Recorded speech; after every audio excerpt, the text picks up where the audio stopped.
Hello good morning friends, कैसे हो? Hope सब बढ़िया हो गया। Welcome to my YouTube channel UGC NET commerce made easy.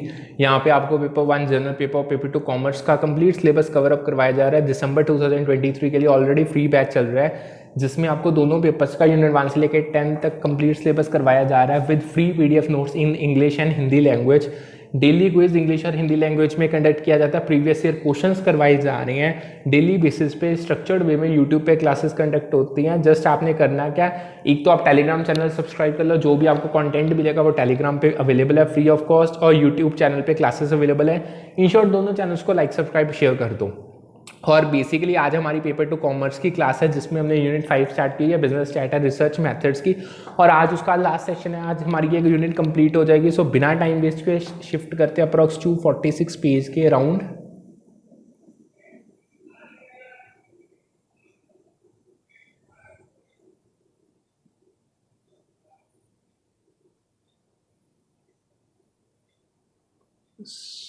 यहाँ पे अप्रॉक्स, हाँ, आज का जो हमारा टॉपिक है वो आज हम करने जा रहे हैं हाइपोथेसिस टेस्टिंग, जिसमें Z test, T test, ANOVA, chi square test, Mann Whitney test, जिसे यू टेस्ट के नाम से भी जानते हैं, क्रूस्कल वॉलिस टेस्ट हो गया, और रैंक कोरिलेशन हो गया। देखो, सबसे पहले तो जो आपकी हाइपोथेसिस टेस्टिंग होती है ना, ये बेसिकली जब आप रिसर्च करते हो उसमें सेकंड स्टेप, मिड स्टेप है हाइपोथेसिस टेस्टिंग का, उसको हम डिटेल में करने जा रहे हैं। जो आपकी हाइपोथेसिस टेस्टिंग है वो स्टैटिस्टिकल प्रोसीजर्स हैं जिनको आप यूज करके इन्फ्रेंसेस बनाते हो। मतलब जब आप कंक्लूजन्स आपके निकलती हैं वो इनको यूज करके ही निकलती हैं। अब ये कंक्लूजन्स पॉपुलेशन के रिगार्डिंग होंगे, पर इसके जो बेसिस होंगे वो सैंपल डाटा होगा। मतलब आपने एक पॉपुलेशन से सैंपल लिया, सैंपल पे आपने हाइपोथेसिस टेस्ट के अलग अलग स्टैटिस्टिकल प्रोसीजर्स लगाए। अब जो इन्फ्रेंसेस उससे आपसे निकलेंगे, जो कंक्लूजन्स आप बना पाओगे, वो सारी की सारी अबाउट पॉपुलेशन होगी, क्योंकि वही उसी पॉपुलेशन से हमने सैंपल को बनाया। बहुत अलग अलग हाइपोथेसिस टेस्ट हैं जिनमें से हम सारे करेंगे। सबसे पहला आता है जेड टेस्ट। जेड टेस्ट को यूज किया जाता है हाइपोथेसिस को टेस्ट करने के लिए पॉपुलेशन मीन के रिगार्डिंग, यानी जहां पे अब ये इसकी ना कंडीशन से पूछी जाती है। इन शॉर्ट देखो, जेड टेस्ट को आप यूज करते हो हाइपोथेसिस टेस्ट करने के लिए पॉपुलेशन मीन के रिगार्डिंग, जब आपको पॉपुलेशन की स्टैंडर्ड डेविएशन पता है और जो सैंपल साइज है वो बहुत लार्ज है। सो आप क्या करते हो, आप सैंपल मीन जो आपकी हाइपोथेसाइज्ड पॉपुलेशन मीन है and determines weather different is statistically significant. मतलब बहुत सिंपल है, आपने एक सैंपल का मीन निकाला, एक आपके पास पॉपुलेशन हाइपोथेसाइज्ड पॉपुलेशन का मीन होगा, आप उन दोनों को कंपेयर करते हो।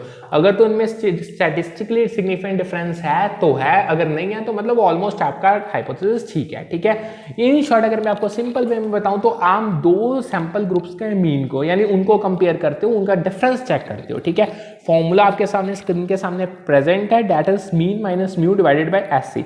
सो जो ये जेड टेस्ट का फॉर्मूला है, ठीक है, इसको कंपेयर यूज किया जाता है कंपेयर करने सैंपल मीन को, जब हमारे पास नोन पॉपुलेशन मीन है, मतलब पॉपुलेशन का मीन ऑलरेडी आपको पता है, वो गिवन होगा आपको। ठीक है, सो ये जो टेस्ट है इसको हाइपोथेसिस टेस्टिंग में यूज करते हो जब आपका जो सैंपल का मीन है, यानी आपका बहुत बड़ा सैंपल है, लार्ज सैंपल है, जो उसका मीन है, जब आप उसको कंपेयर करते हो और आपके पास पॉपुलेशन की स्टैंडर्ड डेविएशन गिवन भी है और नहीं भी हो सकती भी। और सबसे मेजर बात ये पैरामीट्रिक टेस्ट होता है। ठीक है, आगे आता है आपका टी टेस्ट। टी टेस्ट को आप यूज करते हो हाइपोथेसिस को टेस्ट करने के लिए अबाउट पॉपुलेशन मीन, जब आपके पास पॉपुलेशन की स्टैंडर्ड डेविएशन आपको नहीं पता और जो आपका सैंपल साइज है अब वो भी स्मॉल हो गया। दो टाइप के टेस्ट होते हैं, एक तो इंडिपेंडेंट सैंपल टी टेस्ट होता है जब जिसमें आप कंपेयर करते हो दो इंडिपेंडेंट ग्रुप्स के मीन्स को, और दूसरा होता है पेयर्ड सैंपल टी टेस्ट जिसमें कंपेयर किया जाता है दो रिलेटेड ग्रुप के मीन्स को। अब जो ये स्टूडेंट्स की डिस्ट्रीब्यूशन है बेसिकली ये नॉर्मल होता है, नॉर्मल डिस्ट्रीब्यूशन के साथ जैसा होगा ये पूरा सेम टू सेम। सो जो आपका ये स्टूडेंट्स की डिस्ट्रीब्यूशन है, ये बीइंग ये प्रोबेबिलिटी डिस्ट्रीब्यूशन है आपको, जिसको आप यूज करके सिचुएशंस के रिगार्डिंग इन्फ्रेंसेस बनाते हो। अब ये वो सिचुएशन होगी जहां पे आपको पॉपुलेशन की स्टैंडर्ड डेविएशन पता नहीं है और सैंपल साइज स्मॉल होगा। सो कहीं ना कहीं ये चीज नॉर्मल डिस्ट्रीब्यूशन के साथ सिमिलर है, बट इसकी टेल बहुत फैटर होती है। ठीक है, नेक्स्ट आता है अनोवा, जिसे हम एनालिसिस ऑफ वेरिएंस के नाम से भी जानते हैं। अनोवा को भी अगेन यूज किया जाता है हाइपोथेसिस टेस्ट करने के लिए, जब आपने 3 या 3 से ज्यादा इंडिपेंडेंट ग्रुप्स के मीन को कंपेयर करना है तब आप अनोवा को यूज करोगे। ये आपको डिटरमाइन करके बताएगा कि जो आपके जो मीन्स हैं ग्रुप्स में उनमें कोई स्टैटिस्टिकली सिग्निफिकेंट डिफरेंसेस हैं या नहीं है। यानी जो अनोवा ये पार्टीशन कर देता है आपकी टोटल वेरिएबिलिटी जो डाटा में आ रही है उसको in between group variability and with in group variability.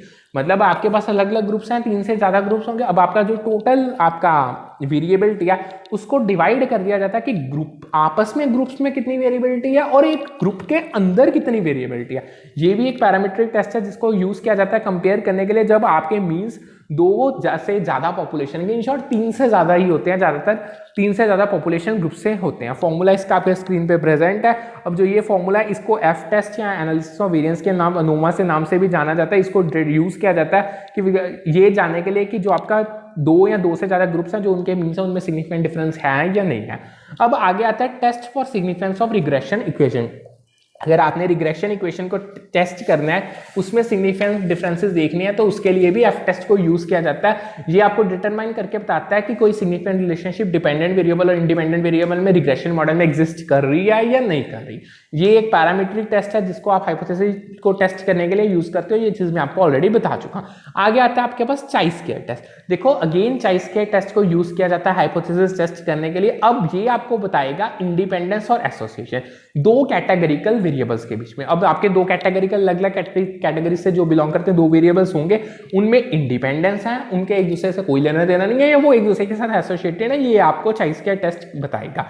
ये कंपेयर करता है आपकी जो ऑब्जर्व फ्रीक्वेंसीज आपको कॉन्टिंजेंसी टेबल से हैं उनको एक्सपेक्टेड फ्रीक्वेंसीज जो आपकी इंडिपेंडेंस की असम्पशन से बनेगी। मतलब अगर सिंपल मैं बताऊं जो आपकी एक्सपेक्टेड फ्रीक्वेंसीज है उनको कंपेयर किया जाता है ऑब्जर्व फ्रीक्वेंसी के साथ। सिंपल फंडा है। यानी चाई स्क्वायर टेस्ट आपको हेल्प करेगा डिटरमाइन करने में कि वेरिएबल्स में कोई सिग्निफिकेंट रिलेशनशिप है या नहीं है। अब ये एक नॉन पैरामीट्रिक टेस्ट है यानी ये test the goodness of it.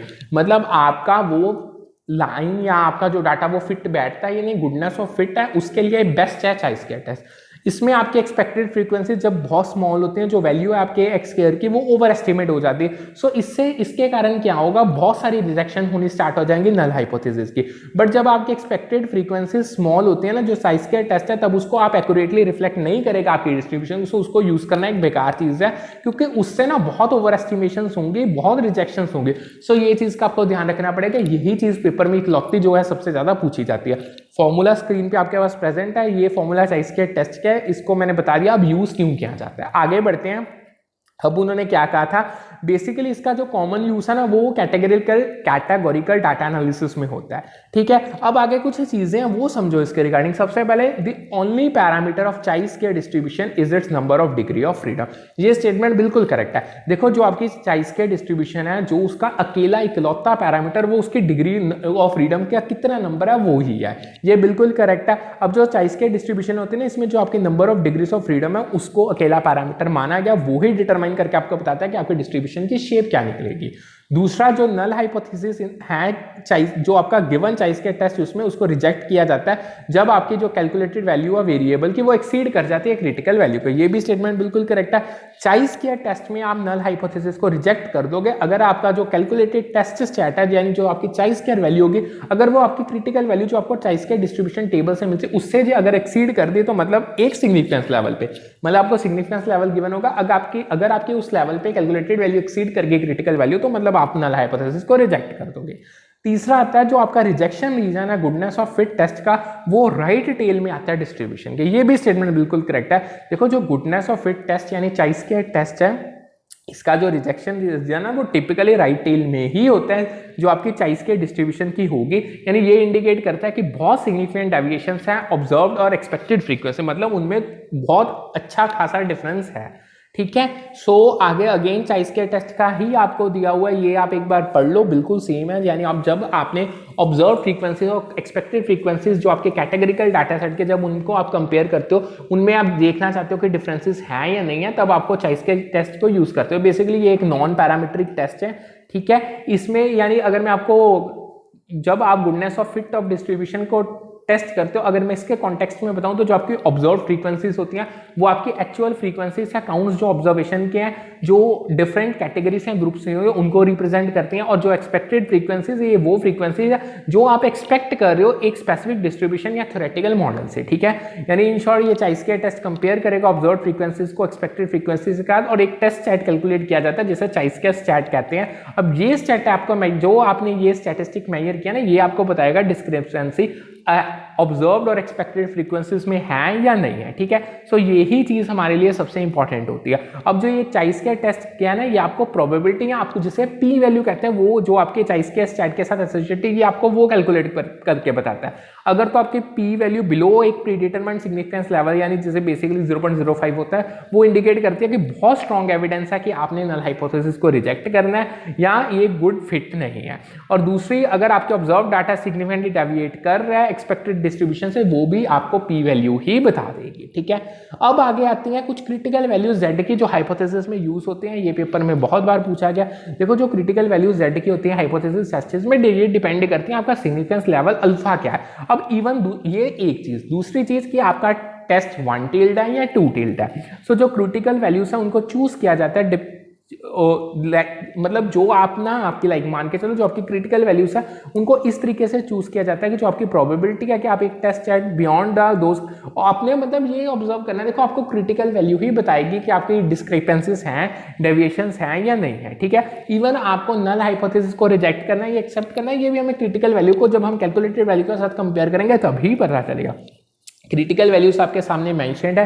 Critical value Z की 2 टिल्ड टेस्ट के लिए अल्फा 0.5 होता है। जो आपका 2 टिल्ड टेस्ट के लिए क्रिटिकल वैल्यू जेड की अल्फा जब 0.01 होगा, उस पे आपकी जो जब 0.5 होगा ये सिग्निफिकेंस लेवल होता है, मतलब 95% कॉन्फिडेंस लिमिट्स हैं, तब 1.96 होती है। जब आपका 1% है तब 2.575 है। जब आपका लेफ्ट टेल टेस्ट होगा, जब अल्फा आपका 0.01 है तो तब नेगेटिव 2.33 होगी, ठीक है। ये आप एक बार देख लेना, ये चीज़ आपको थोड़ी सी याद रखनी पड़ेगी, ठीक है। आगे बढ़ते हैं। आगे आता है मान विटने का यू टेस्ट। देखो जो मान विटने यू टेस्ट है, इसको हम विल्कॉक्सन रैंक सम टेस्ट के नाम से भी जानते हैं, जो बहुत यूनिक नेम है, पेपर में बहुत बार पूछा गया। बेसिकली ये भी एक नॉन पैरामीट्रिक टेस्ट है। आप इसे यूज करते हो कंपेयर करने के लिए डिस्ट्रीब्यूशंस के। आपके अब जो डिस्ट्रीब्यूशंस है ना, ये अब 2 इंडिपेंडेंट ग्रुप्स की हैं, जिनमें जो डाटा ना वो नॉर्मली डिस्ट्रीब्यूटेड नहीं है। यानी ये आपको टेस्ट करके बताएगा कि जो मीडियंस है 2 ग्रुप्स के, वो सिग्निफिकेंटली डिफरेंट हैं या नहीं है, ठीक है। यानी सबसे पहली तो चीज, जो चीजें इसकी याद रखने वाली है, पहला तो ये नॉन पैरामीट्रिक टेस्ट है, ठीक है। यानी इसमें आपको कोई assumptions बनाने की जरूरत नहीं है डिस्ट्रीब्यूशन के, जो आपकी डाटा की डिस्ट्रीब्यूशन है उसके रिगार्डिंग। दूसरा, इसमें जो आपके सैंपल्स हैं वो इंडिपेंडेंट होंगे। यानी जो मान विटने यू टेस्ट है वो ज्यूम करता है कि जो सैंपल्स हैं जिनको कंपेयर करना है वो इंडिपेंडेंट है, उनके एक दूसरे के साथ कोई लेना देना नहीं है। यानी इसका मतलब क्या हुआ, जो ऑब्जर्वेशन एक सैंपल्स के होंगे वो दूसरे सैंपल्स के ऑब्जर्वेशन के साथ उनका कोई लेना देना नहीं, उनका इन्फ्लुएंस दूसरे सैंपल के ऑब्जर्वेशन पे नहीं पड़ेगा। तीसरा ये है, इसको यूज किया जाता है नल हाइपोथेसिस को टेस्ट करने के लिए। अब 2 पॉपुलेशंस आइडेंटिकल हैं या नहीं है, ये चीज को आप जब अगर आप टेस्ट करना चाहते हो तो आप मान विटने यू टेस्ट को यूज करोगे। सो जो Mann Whitney U test in short use किया जाता है असेस करने के लिए कि वेदर 2 आपके जो इंडिपेंडेंट सैंपल्स हैं उनमें सिग्निफिकेंट डिफरेंस है या नहीं है। यानी जो आपके नल हाइपोथेसिस वो ये अज्यूम करेंगे कि जो डिस्ट्रीब्यूशन है 2 पॉपुलेशन की वो कहीं ना कहीं आइडेंटिकल है, ठीक है। आगे आता है आपके पास क्रुस्कल वॉलिस टेस्ट। अगेन जो आपका क्रुस्कल वॉलिस टेस्ट है, ये एक नॉन पैरामीट्रिक टेस्ट है जिसको आप यूज करते हो कंपेयर करने के लिए डिस्ट्रीब्यूशन जो आपके 3 या 3 से ज्यादा इंडिपेंडेंट ग्रुप्स की है, जब उनमें जो डाटा है वो नॉर्मली डिस्ट्रीब्यूटेड नहीं है। देखो मान विटने यू टेस्ट में 2 आएंगे, क्रुस्कल वॉलिस में 3 आएंगे। सो ये डिटरमाइन करके बताएगा कि सिग्निफिकेंट डिफरेंसेस मीडियंस में है या नहीं है, जो आपके 3 या 3 से ज्यादा ग्रुप्स इंडिपेंडेंट ग्रुप्स हैं। सो जो इन शॉर्ट अगर मैं आपको सिंपल में बताऊं तो जो ये क्रुस्कल वॉलिस टेस्ट है, ये कहीं ना कहीं 1 वे एनालिसिस ऑफ वेरिएंस, मतलब 1 वे नोमा। देखो नोमा की 2 टाइप्स होते हैं, 1 वे एंड 2 वे। सो उसके सिमिलर ही है जो Kruskal Wallis test, being a non parametric test, आप इसको यूज करते हो कंपेयर करने के लिए मीडियन जो आपके 3 या 3 से ज्यादा इंडिपेंडेंट ग्रुप्स के हैं। सो कहीं ना कहीं इसका purpose 1 way analysis of variance नोमा के साथ मिलता जुलता है, बट इसमें कोई असम्पशंस आपको लेने की जरूरत नहीं है नॉर्मलिटी के रिगार्डिंग, ठीक है। फॉर्मूला आपके सामने स्क्रीन में प्रेजेंट है। ये क्रुस्कल वॉलिस टेस्ट को एच टेस्ट के नाम से भी जानते हैं, नॉन पैरामीट्रिक टेस्ट है, ये मैं आपको बता चुका हूं, ठीक है। अब आगे आता है आपका रैंक कोरिलेशन। देखो रैंक कोरिलेशन बहुत ईजी चीज है। अब जो ये रैंक कोरिलेशन टेस्ट है, बेसिकली इसमें स्पेयरमैन्स रैंक कोरिलेशन कोएफिशिएंट यूज किया जाता है। इसको आप यूज करते हो असेस करने के लिए कि 2 आपके जो रैंक्ड वेरिएबल्स हैं, यानी जो ऑर्डिनल वेरिएबल्स हैं, उनकी जो उनमें रिलेशनशिप है, उसकी स्ट्रेंथ क्या है, उसकी डायरेक्शन क्या है, ठीक है। ये आपको डिटरमाइन करके बताएगा जो आपकी सिग्निफिकेंट मोनोटोनिक रिलेशनशिप 2 वेरिएबल्स के बीच में, उसको इररिस्पेक्टिव यानी जो आपकी रिलेशनशिप फॉर्म है उसका कोई लेना देना ही नहीं है उसके साथ, ठीक है। अब यानी अब आगे आता है स्पीयरमैन्स आरएचओ रो, ठीक है, रैंक्स कोफिशिएंट, ये फॉर्म इसकी यूज की जाती है। जो स्पीयरमैन्स आरएचओ है ये कोरिलेशन कोफिशिएंट है जिसको आप यूज करते हो असेस करने के लिए कि जो आपके दो ऑर्डिनल वेरिएबल्स हैं उन, यानी इसको आप रैंक्ड वेरिएबल्स भी कह सकते हो, इनकी जो रिलेशनशिप है उसकी स्ट्रेंथ क्या है, उसकी डायरेक्शन क्या है। अगेन ये भी एक नॉन पैरामीट्रिक मेजर है, ये तब अप्रोप्रिएट होती है जब जो आप वेरिएबल्स जिनको आप स्टडी कर रहे हो वो ऑर्डिनल है नेचर में, मतलब इनका जो ये इनके पास ना एक कोई ना कोई नेचुरल ऑर्डर है या इनमें इंटरवल्स हैं वैल्यूज में और वो इक्वल नहीं है। अब जो बहुत, अगर मैं आपको कुछ एग्जांपल्स बताऊं ये हाइपोथेसिस टेस्ट की, तो इसको कॉमनली यूज किया जाता है स्टैटिस्टिकल एनालिसिस में। यानी अब देखो, अब ये एग्जांपल्स मतलब मैंने अब ये पता मैंने क्या बोला, ध्यान से समझो। मैंने आपको अलग अलग टेस्ट कराए, चाइ स्क्वायर हो गया, आपका क्रुस्कल वॉलिस हो गया, मान विटने हो गया, जेड टेस्ट हो गया, टी टेस्ट। अब ये सारी एग्जांपल्स हैं हाइपोथेसिस टेस्ट की, इनको स्टैटिस्टिकल एनालिसिस के लिए आप यूज कर रहे हो। अब डिपेंड करता है कि आपने आप कौन सा अप्रोप्रिएट टेस्ट यूज करना, ये होगा, ये इसकी जो डिपेंडेंस है वो पता किस चीज पे है, आपका रिसर्च क्वेश्चन क्या है, आप रिसर्च क्यों कर रहे हो, क्या आपका ऑब्जेक्टिव है, आपके पास डाटा की टाइप कैसे है, आपकी कौन कौन सी आपने डाटा के रिगार्डिंग assumptions लिया है। सो ये चीजें जो आपकी हाइपोथेसिस टेस्टिंग कहीं ना कहीं रिसर्चर्स को अलाउ करती है कि वो इन्फॉर्म्ड डिसीजंस ले पाएंगे और अच्छे से कंक्लूजन पॉपुलेशन के रिगार्डिंग बना पाएंगे। ये सारा कुछ सैंपल डाटा के बेसिस पे होता है। इवन आपको टाइप 1 और टाइप 2 दोनों एरर्स को कंसीडर करना पड़ेगा। अब आगे आता है सुपीरियस रिलेशनशिप क्या होती है। देखो जो आपकी सुपीरियस रिलेशनशिप है ये दो वेरिएबल्स पे बीच में होगी।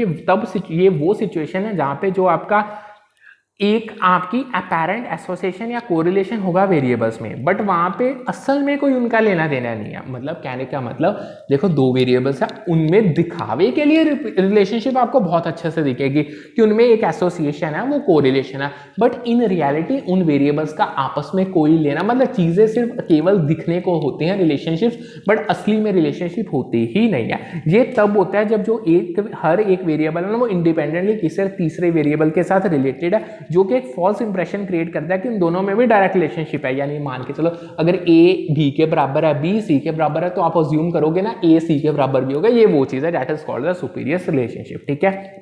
अब आगे आते हैं नॉन पैरामीट्रिक टेस्ट। देखो ये वो स्टैटिकल टेस्ट है जो कोई असम्पशंस नहीं बनाते जो आपकी डिस्ट्रीब्यूशन ऑफ डाटा उसके रिगार्डिंग, मतलब जो आपके पैरामीट्रिक टेस्ट होंगे वो असम्पशंस पे चलते हैं, जो आपके नॉन पैरामीट्रिक टेस्ट है उनमें कोई असम्पशंस नहीं होती। इनको हम डिस्ट्रीब्यूशन फ्री टेस्ट के नाम से भी जानते हैं। इनमें कोई ज़्यादा टेस्ट नहीं आते। सबसे पहला तो मान विटने यू टेस्ट, ये मैं आपको बता चुका हूँ, ये भी नॉन पैरामीट्रिक है, यानी इसमें आप दो इंडिपेंडेंट ग्रुप्स को कंपेयर करते हो जब आपका जो डिपेंडेंट वेरिएबल है या तो वो ऑर्डिनल होगा या वो कंटिन्यूस होगा।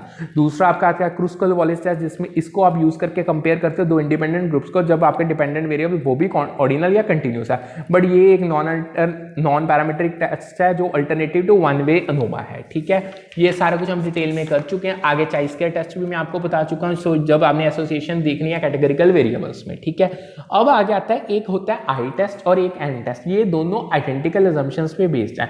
जो आई टेस्ट है उसको आप यूज करते हो कंपेयर करने के लिए दो ग्रुप्स में, और बल्कि जो आपका एफ टेस्ट है उसको यूज किया जाता है कंपैरिजन के लिए जब मोर देन 2 ग्रुप्स होंगे, ठीक है। बस ये केवल इतना करने की आपको जरूरत है। यहाँ पे हमारा हाइपोथेसिस टेस्टिंग का टॉपिक कंप्लीट होता है। अब आगे हमारे पास नेक्स्ट टॉपिक आता है रिपोर्ट राइटिंग क्या होती है। देखो जो रिपोर्ट राइटिंग है ना ये एक बहुत स्ट्रक्चर्ड और सिस्टमेटिक प्रोसेस है जिसमें आप इन्फॉर्मेशन को कन्वे करते हो, क्या आपकी फाइंडिंग्स रही रिसर्च की, क्या आपने रिकमेंडेशन दी है, ये सारी चीजें ऑडियंस को बताई जाती है।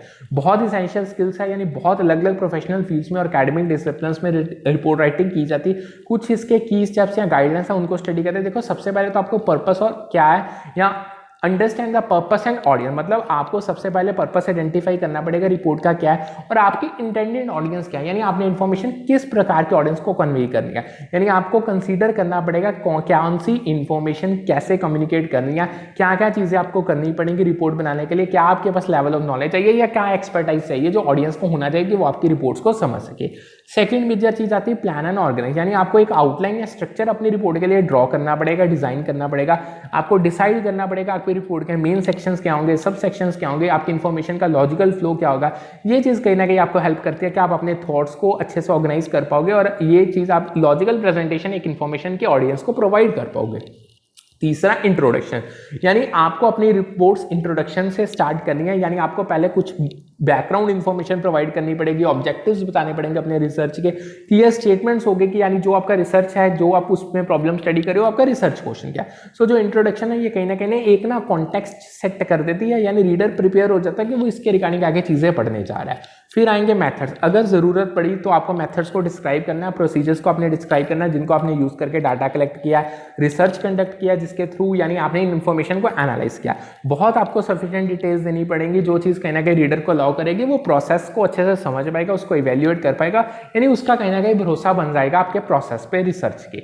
थर्ड नेक्स्ट आता है रिजल्ट एंड फाइंडिंग, यानी एट द एंड आपने क्या करना है, जो आपके रिजल्ट्स आए रिसर्च के, जो आपने एनालिसिस किया, आपने उस चीज को क्लियर और कंसाइज मैनर में प्रेजेंट करना है। आप टेबल्स यूज कर सकते हो, चार्ट्स यूज कर सकते हो, ग्राफ्स यूज कर सकते हो, इवन विजुअल एड्स यूज कर सकते हो अगर आपको जरूरत पड़े। इससे क्या होगा, इससे ना अंडरस्टैंडिंग, समझ ऑडियंस की बढ़ जाएगी आपकी रिपोर्ट्स को लेके। सो आपको रिजल्ट्स को इंटरप्रेट करना है, उनको आपकी जो की फाइंडिंग्स रही उनको हाईलाइट कर दो, यानी ये सारी चीजें आपके कहीं ना कहीं जो आपका रिसर्च ऑब्जेक्टिव है उसको सप्लीमेंट करेंगे। आगे आता है डिस्कशन एंड एनालिसिस, यानी आप डिस्कस करोगे जो आपकी फाइंडिंग्स की इंप्लीकेशंस है, क्या उनका सिग्निफिकेंस है, रिजल्ट्स को एनालाइज करोगे रिलेशन में जो आपका रिसर्च क्वेश्चन रहा है या जिस प्रॉब्लम के लिए आपने रिसर्च कैरी आउट किया, प्रॉपर एक्सप्लेनेशंस प्रोवाइड करोगे, इंटरप्रिटेशंस प्रोवाइड करोगे, जितने पॉसिबल रीजंस है जो आपने पैटर्न्स को ऑब्जर्व किया या आउटकम्स है उनके रिगार्डिंग, वो सारे आप सप्लीमेंट करोगे। आप अपनी फाइंडिंग्स को कंपेयर करोगे एग्जिस्टिंग लिटरेचर के साथ और बेंचमार्क के साथ, और जो डिफरेंसेस है उनको हाईलाइट करके बताओगे। नेक्स्ट आता है कंक्लूजन्स एंड रिकमेंडेशन, देखो जो आपके मेन पॉइंट्स रही हैं पूरे आपके रिसर्च के प्रोसेस में, मेन पॉइंट्स आप उनको समराइज करोगे लास्ट में, जितनी आपकी एनालिसिस के थ्रू कंक्लूजन्स बनी आप उनको भी लिखोगे। आपको ये चीज बतानी पड़ेगी जो आपका रिसर्च क्वेश्चन है, ऑब्जेक्टिव्स है, आप वो अचीव कर पाए हो या नहीं कर पाए हो। सो आपकी फाइंडिंग्स के बेस पे ही रिकमेंडेशंस दी जाएंगी फ्यूचर एक्शंस और फ्यूचर रिसर्च के लिए। सो ये आपकी जो रिकमेंडेशंस है वो कहीं ना कहीं प्रैक्टिकल होनी चाहिए, फिजिबल होनी चाहिए, और एक एविडेंस उनको प्रॉपर सपोर्ट देगा। ठीक है, अब आगे आता है फॉर्मेटिंग और स्टाइल। देखो आपको प्रॉपर गाइडलाइंस को फॉलो करना है जो आपकी ऑर्गेनाइजेशन के जिसके अंदर आप रिसर्च कर रहे हो, जो यहाँ इंस्टीट्यूशन जिसमें आपको रिपोर्ट जिसके लिए आपने रिसर्च को कैरी आउट करना है, क्या उनका एक फ्रेमवर्क है रिपोर्ट फॉर्मेटिंग का, कौन से फॉन्ट्स यूज करने, क्या स्पेसिंग होगी, क्या रेफरेंसिंग स्टाइल्स होगा। सो आपको क्लियर और कंसाइज लैंग्वेज यूज करनी है, बिल्कुल टेक्निकल वर्ड्स नहीं यूज करने, अवॉइड करो जार्गन को, टेक्निकल टर्म्स अवॉइड करो। जो ऑडियंस जिनके साथ फैमिलियर ही नहीं है जिन वर्ड्स के साथ, उनका तो यूज होना ही नहीं चाहिए। प्रूफ रेट करना पड़ेगा आपको, एडिट करो अपनी रिपोर्ट को ताकि जो क्लैरिटी, कोहेरेंस और करेक्टनेस ग्रामर और स्पेलिंग में बनी रहे। नेक्स्ट आता है अपेंडिसेस, आपको एडिशनल सपोर्टिंग मटेरियल यूज करने हैं, जैसे आप रॉ डाटा को, सर्वे क्वेश्चन या डिटेल कैलकुलेशन जो आपने किया आप उनको एज अपेंडिसेस यूज कर सकते हो। ये चीज कहीं ना कहीं रीडर्स को अलाउ करती है जो इंटरेस्टेड है आपकी टेक्निकल डिटेल्स जानना चाहते हैं कि आपने किस तरीके से टेक्निकली चीजों को सॉल्व किया, वो इस चीज को अच्छे से समझ लेंगे। आगे आती है साइटेशंस एंड रेफरेंसेस, यानी आपको एक्नॉलेज करना पड़ेगा, साइट करना पड़ेगा जिन सोर्सेज को आपने यूज करके इन्फॉर्मेशन ली है, जिनको रेफरेंसेस को आपने यूज किया अपनी रिपोर्ट में, यानी आप appropriate citation style, EPA, MLA, Chicago, ये मैं सारे आपको करवा चुका हूं। आप जिसको आप जो आपको ठीक लगता है एज पर योर गाइडेंस आप उसको यूज कर सकते हो, जो कंसिस्टेंटली सेम आपने through out the report use करनी है। आखिरी में आता है एग्जीक्यूटिव समरी। देखो अगर तो आपकी रिपोर्ट लेंथी है या इंटेंडेड है for high level decision maker, मतलब एक तो काम लेंथी आपने रिपोर्ट किया और दूसरी उसको use high level decision maker नहीं करना है, तो आप एग्जीक्यूटिव समरी इंक्लूड कर सकते हो बिगनिंग में। जो एग्जीक्यूटिव समरी होती है ना, ये आपको कॉन्साइज ओवरव्यू प्रोवाइड करती है जो आपके रिपोर्ट के मेन पॉइंट्स रहे होंगे, यानी ये चीज कहना है कि रीडर्स को अलाउ कर दे कि वो की फाइंडिंग्स अच्छे से ग्रास्प कर पाए, समझ पाए, और रिकमेंडेशंस वो समझ पाए without reading the entire report. मतलब सीधा ही पहले पेज पे ही बता दो कि ये रिकमेंडेशंस है, उनको पूरी रिपोर्ट पढ़ने की जरूरत ही ना पड़े। सो ये आपको अच्छे से याद रखना पड़ेगा कि जो रिपोर्ट्स है ना, ये जो आपका रिपोर्ट राइटिंग प्रोसेस है, ये टेलर्ड होता है। ये डिपेंड करता है आपकी स्पेसिफिक रिक्वायरमेंट्स क्या, ऑर्गेनाइजेशन के, एकेडमिक इंस्टीट्यूशन के, इंडस्ट्री की। क्लियर और इफेक्टिव रिपोर्ट राइटिंग में बहुत मेन पॉइंट्स होते हैं, जैसे बहुत अच्छे से प्लानिंग करनी पड़ेगी, हर चीज को आपको अटेंटिवली करना पड़ेगा, डिटेल देनी पड़ेगी, इफेक्टिव कम्युनिकेशन होनी चाहिए इन्फॉर्मेशन की, तभी आप इंटेंडेड पर्पस को अचीव कर पाओगे और डिसीजन अच्छे से ले पाओगे। अब आगे एक लाइन आती है, वो क्या है, internal reliability is described as the consistency of measure taken at 2 different points of time. अब वो क्या कहना है, जो आपकी इंटरनल रिलायबिलिटी है ये तब डिस्क्राइब होती है जब आपकी कंसिस्टेंसी या मेजर्स में जो आपने 2 डिफरेंट पॉइंट्स ऑफ टाइम में ली है। देखो जो ये स्टेटमेंट है ये एक्यूरेटली डिस्क्राइब करते हैं इंटरनल रिलायबिलिटी को, यानी जो आपकी इंटरनल रिलायबिलिटी है ना, ये असेस करके आपको बताती है कि जो आपने मेजरमेंट्स ओवर टाइम दो अलग अलग पॉइंट्स पे लिए हैं वो कंसिस्टेंट है या नहीं है, ठीक है। अब आगे आता है कि a distribution is a random walk if it has mean of 0 and a variance of 1। देखो ये स्टेटमेंट रैंडम वॉक बताती है। रैंडम वॉक ये ना एक स्टोकेस्टिक प्रोसेस है जहां पे जब आप चेंज इन वैल्यू होता है ना from one point two next, वो रैंडम होगा। और ये जो डिस्ट्रीब्यूशन है ये इस तरीके से होगी कि सर जो मीन है वो 0 होगा, जो वेरिएंस है वो 1 होगा, ठीक है। आगे जो आपके फैक्टर एनालिसिस है वो सुपरसीड करते हैं मल्टीपल डिस्क्रिमिनेंट एनालिसिस को। अब ये स्टेटमेंट में ये कहा गया कि जो आपके फैक्टर एनालिसिस है वो ज़्यादा एडवांस या सुपीरियर होते हैं जो आपके मल्टीपल डिस्क्रिमिनेंट एनालिसिस होते हैं उनके कंपैरिजन में। जब आप कंपैरिजन करते हो दो टेक्निक्स के बीच में ये सब्जेक्टिव होगा। अब जो ये आपका फैक्टर एनालिसिस है इसको ऑफन मोर कॉम्प्रिहेंसिव कंसीडर किया गया एंड फ्लेक्सिबल टेक्निक माना गया जब आपने अंडरलाइंग फैक्टर्स जो डाटा सेट के उनको आइडेंटिफाई करना है तब, ठीक है। अब नेक्स्ट हमारे पास आता है new classical theory of organisation. Basically ना ये यहाँ पे भी आप कर सकते हो, इसको ना कॉमनली एक बार पूछा गया था, ज़्यादा बारी नहीं आया, बाकी ये नेक्स्ट यूनिट पे का टॉपिक है। एक बार मैं आपको बता देता हूँ। देखो जो प्रोपोजिशन है कि जो आपकी सोशल इन्वायरमेंट है वो जॉब कि वो पीपल को अफेक्ट करती है एंड पीपल उनसे अफेक्ट होते हैं। ये केवल मैनेजमेंट नहीं है जो पीपल को अफेक्ट करती है, जो आपकी जॉब इन्वायरमेंट, जॉब की सोशल इन्वायरमेंट वो भी इन्फ्लुएंस करती है। ये की प्रिंसिपल है न्यू क्लासिकल थ्योरी का जो ऑर्गेनाइजेशन किया, इसको हम बहुत डिटेल में करेंगे। यानी जो न्यू क्लासिकल थ्योरी है ये इंफेसाइज करती है ह्यूमन फैक्टर्स की भी इंपॉर्टेंस है, सोशल इंटरेक्शंस की इंपॉर्टेंस है, एम्प्लॉय का सेटिस्फाई होना एक ऑर्गेनाइजेशन में बहुत ज़्यादा जरूरी है, ठीक है। अब जो आपका अर्थमेटिक मीन है ये मैं आपको बता चुका हूँ, ये सेंट्रल टेंडेंसी होती है, ये ऑन एन एवरेज बताता है आपको। जो मीडियन और मोड है ये पोजिशनल एवरेजेस है, यानी ये पोजीशन से रिप्रेजेंट करती है डाटा सेट में वैल्यूज की क्या है। यानी जो मीडियन है वो मिडल वैल्यू होता है। जब हम इसको असेंडिंग और डिसेंडिंग ऑर्डर में पूरे डाटा को अरेंज कर ले तो मोड यानी जो मोस्ट फ्रीक्वेंटली अकरिंग वैल्यू होती है। अब आगे क्या आता है, जो customers who fall in the category of deliberate customers to accept an innovation just before the average adopter is a social system are known as early majority. देखो जो कस्टमर्स जो उस कैटेगरी में आते हैं, जो डेलिब्रेट कस्टमर्स हैं, जो एक्सेप्ट कर लेते हैं इनोवेशन को जस्ट बिफोर एवरेज, यानी ऑन एन एवरेज जब एक बंदा उस चीज़ को अडॉप्ट करे उससे पहले ही इन्होंने सोशल उसको अडॉप्ट कर लिया, उसे हम अर्ली मेजॉरिटी कहते हैं। यानी जो कस्टमर्स जो अबव एवरेज हैं, जो सोशल और इकोनॉमिक मेजर्स में और जो रिलाई करते हैं एडवर्टाइजमेंट में और सेल्स में, वो न्यू इनोवेशन को जल्दी एक्सेप्ट कर लेते हैं बिफोर एन एवरेज अडॉप्टर, इनको हम अर्ली मेजॉरिटी के नाम से जानते हैं। ये डिफ्यूजन प्रोसेस के अंदर आते हैं, ठीक है। अब कुछ थोड़ी एक दो चीज़ें रह गई हैं, फिर आज की क्लास सेशन हम वाइंड अप कर देंगे। नेक्स्ट आता है स्ट्रक्चर्ड क्या होता है। देखो ये बेसिकली यूजफुल है वैलिड रिजल्ट्स के लिए, यानी ये स्पेशली काम पे होता है जब आप लार्ज नंबर ऑफ एप्लीकेंट्स के साथ डील कर रहे हो। नेक्स्ट आता है अनस्ट्रक्चर्ड। ये तब यूजफुल है जब आपका इंटरव्यू ट्राई कर रहा है पर्सनल डिटेल्स निकालने की कैंडिडेट से और वो एनालाइज कर रहा है कि वो फिट है जॉब के लिए या नहीं है, ठीक है। आगे आता है मिक्स। ये एक रियलिस्टिक अप्रोच है जो आपको कंपेरेबल रिजल्ट्स देगी प्लस इन डेप्थ इनसाइट्स पे आपको कई चीज़ों के मिल जाएंगे। लास्ट आता है बिहेवियर, जो आपको बहुत यूजफुल है कि अंडरस्टैंड करने के लिए, समझने के लिए कि एप्लीकेंट की रीजनिंग और एनालिटिकल एबिलिटीज क्या है एक मॉडेस्ट स्ट्रेस लेवल जब वो फेस करे, ठीक है। सो यहाँ पे हमारी यूनिट 5 का सिलेबस पूरा कंप्लीट होता है along with previous year questions जितने भी आए हैं। सो आपको इसकी पीडीएफ इंग्लिश और हिंदी लैंग्वेज में अवेलेबल हो जाएंगी आज। सो इसके जो डेली क्विज हैं वो भी आपको इंग्लिश और हिंदी लैंग्वेज में अवेलेबल हो जाएंगे। दोनों चैनल्स को आप सब्सक्राइब कर लो, टेलीग्राम को भी, यूट्यूब को भी। करते हैं आज का सेशन वाइंड अप, फिर मिलते हैं कल with a new session with a new set of topics. Good afternoon, have a nice day ahead.